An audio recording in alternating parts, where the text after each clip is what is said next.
آج ہمارا اخلاق، ہمارا کردار اس قدر گراوٹ کا شکار ہو گیا.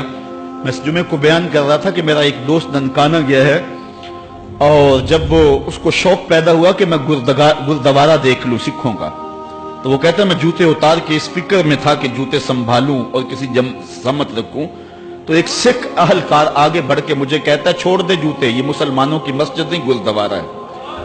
تو کہتا ہے میں ڈوب گیا، میرا جی چاہتا میں جذب ہو جاؤں زمین کے اندر.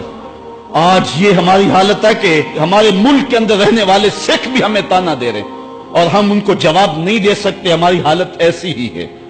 اور آؤ تمہیں ایک وہ کہانی بھی سناؤں. مسجد شاہی ہے اور اس کے تھڑے پہ گداگر مانگ رہا ہے کہ ایک انگریز افسر آیا اور اس نے اندر جانا تھا، تو گداگر نے اس کے سامنے ہاتھ پھیلا دیا.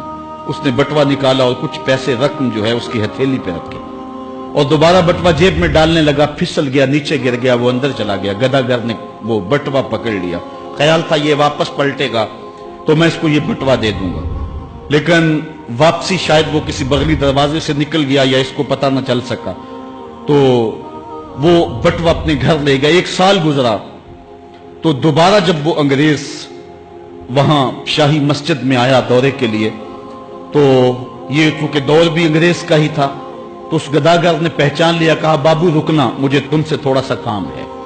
خیر وہ جلدی سے بھاگ کے گیا، گھر سے بٹوا لے آیا جس میں ہزاروں روپے تھے اور اس نے انگریز کو پیش کیا. اس نے حیرت سے کبھی بٹوے کو دیکھتا اور کبھی اس کو دیکھتا. کہا تمہیں یاد ہو نہ یاد، تمہارا بٹوا گر گیا تھا اور میں نے سنبھال کے رکھا ہوا. اس نے کہا میں یہ نہیں دیکھ رہا، میں یہ دیکھ رہا ہوں تم گداگر ہو ذات کے، اور ایک بٹوا جس میں اتنی کرنسی ہے، اتنی رقم ہے کہ تم اچھا گھر، اچھا مکان اور اچھا کاروبار سیٹ کر سکتے تھے، اور تم نے یہ بٹوا ایک پورا سال ہو گیا سنبھال کے رکھا. اس نے کہا بابو مکان اور کاروبار کی کہانی نہیں، جو کہانی ہے وہ غیرت اور عزت کی ہے.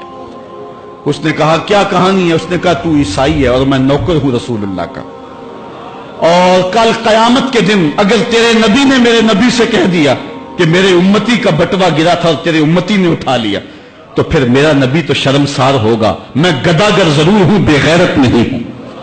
اس دور کے گداگاروں کی کہانی یہ آپ کو سنا رہا ہوں. اور اگر آج کے شاہوں کی کہانی چھیڑوں، آج کے وزیروں کی کہانی چھیڑوں، آج کے مشیروں کی کہانی چھیڑوں اور آج کے اہل ثروت کی کہانی چھیڑوں تو شرم سے سر جھک جائیں. ایک وہ دور تھا، یہ دور غلامی کی کہانی تمہیں سنا رہا ہوں.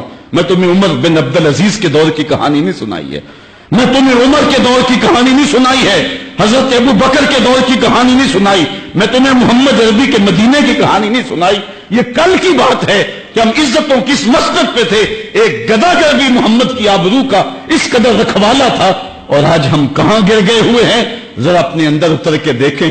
ہن جے رونا تے اکھاں وچوں ہنیرا جاندا نہیں نور جاندا ہے. میں او بدبختاں جیدا سایہ بھی میتھوں دور جاندا ہے.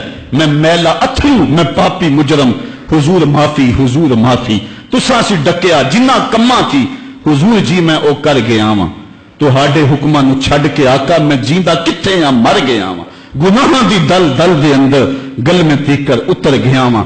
حضور معافی، حضور معافی. ہم نے اللہ کے رسول سے بھی معافی مانگنی ہے اور ہم نے اللہ سے بھی معافی مانگنی ہے.